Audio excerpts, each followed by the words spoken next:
இப்போ நாம் சேனக்கிழங்கு வறுவல் எப்படி செய்யலான்னு பார்க்கலாம் வாங்க. ஃபஸ்ட்டில் இந்த மேலே இருக்கிற தோல் போகிற மாதிரி சீவி எடுத்துக்கலாம்.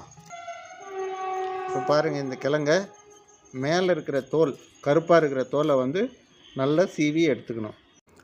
தோல் சீவனத்துக்கப்புறம் கிழங்கோட துண்டுகளை ஸ்லைஸாக கட் பண்ணி எடுத்து 10 நிமிஷம் கல்லுப்பு போட்டு வேக வச்சு எடுத்துக்கணும். வேக வச்சு 10 நிமிஷம் ஆயிடுச்சு. பாருங்கள், இப்போ கிழங்கு நல்லா வெந்துடுச்சு.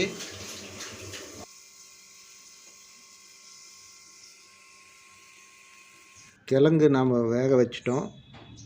இப்போ மசாலா ரெடி பண்ணிக்கலாம். அதுக்கு தேவையான மசாலாலாம் என்னென்ன போட போகிறேன்னு பாருங்கள். மஞ்சள், வீட்லேயே ரெடி பண்ண மிளகாத்தூள் 1 ஸ்பூன், ஆல்ரெடி கொஞ்சமாக கல்லுப்பு போட்டு வேக வச்சுருக்கோம், இன்னும் கொஞ்சமாக தூள் உப்பு சேர்த்திக்கலாம். இஞ்சி பூண்டு பேஸ்ட்டு 1 ஸ்பூன், செக்கில் ஆட்டின கல்லெண்ணெய் 1 ஸ்பூன். இது நல்லா மிக்ஸ் பண்ணிக்கலாம்.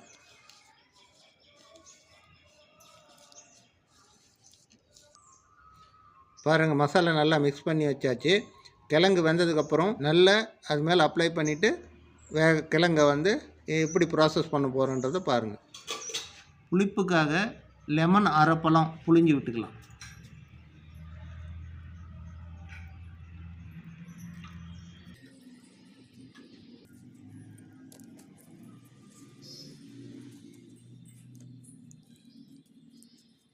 வச்சு கிழங்க வடிகட்டி ஆற வச்சு வச்சுருக்கோம். இப்போ ரெடி பண்ணி வச்சுருக்கிற மசாலாவை இந்த கிழங்கு மேலே நல்லா அப்ளை பண்ணிக்கலாம்.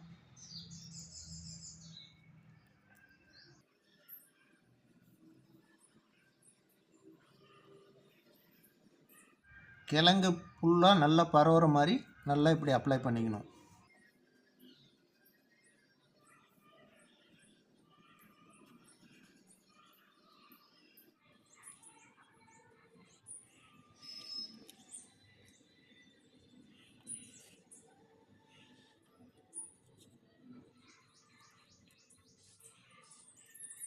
நல்லா மசாலா அப்ளை பண்ணதுக்கப்புறம் அரை மணி நேரம் இதை நல்லா ஊற விடணும்.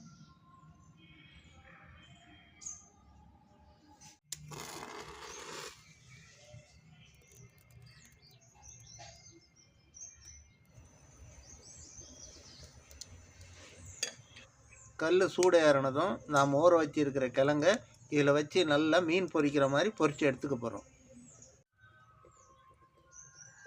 செக்கில் ஆட்டின கடலை எண்ணெய் நல்லா தாராளமாக விட்டுக்கலாம். எண்ணெய் நல்லா சூடேறிடுச்சு. இப்போ கிழங்க இந்த கல் மேலே போட்டு பொரிக்கலாம்.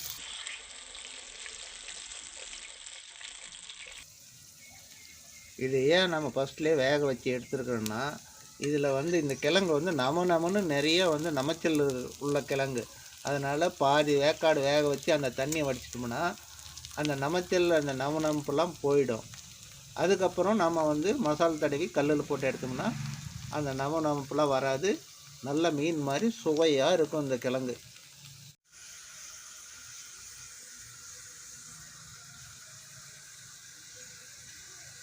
நல்லா பொரிஞ்சிடுச்சு. இப்போ நம்ம எடுத்து ஒரு தட்டில் வச்சுக்கலாம்.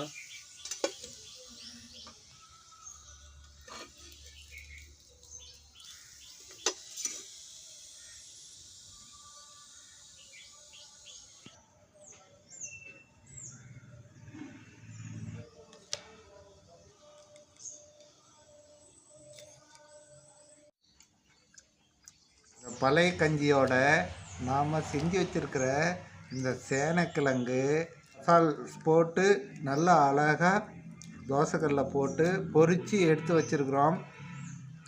எம்புட்டு அழகாக இருக்குது பாருங்கள், மீன் மாதிரி. இங்கே பாருங்கள், இந்த பழைய கஞ்சிக்கும் சின்ன வெங்காயம் போட்டு ஊற வச்ச கஞ்சிக்கும் இந்த வெஜ்ஜில் ஒரு நான்வெஜ்ஜு செஞ்சு அம்புட்டு அருமையாக இருக்குது. சூப்பரான டிஷ்ஷு.